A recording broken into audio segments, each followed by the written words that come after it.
సిరినోము పాటలు. 3వ పాసురంలో గోదాదేవి కన్నయ్య పూర్వావతారమైన వామనమూర్తిని స్మరిస్తోంది. ఆ కన్నయ్యనిప్పుడు నిద్రలేపి కాత్యాయనీ నోముకు కావలసిన సంభారాలు అడిగి తెచ్చుకోవాలి. ఆ నోము ఫలితంగా నెలకి 3 వానలు కురవాలి, పంటలు బాగా పండాలి, గోకులమంతా సంతోషంగా సంబరాలు చేసుకోవాలి. మనం గోపబాలుడి చెయ్యి అందుకోవాలి. 3 అడుగులు దానమడిగి ముల్లోకాల్ని ఆక్రమించి బలిని పాతాళానికి పంపిన వామనమూర్తిని స్మరిస్తోంది. ఆ పొట్టివాడే ఇప్పుడీ కన్నయ్య కదా.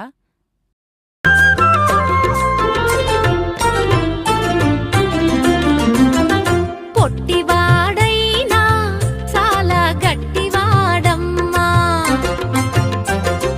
పొట్టివాడైనా చాలా గట్టివాడమ్మా, చేజాచి అర్థించి కాలితో మర్దించి బలిని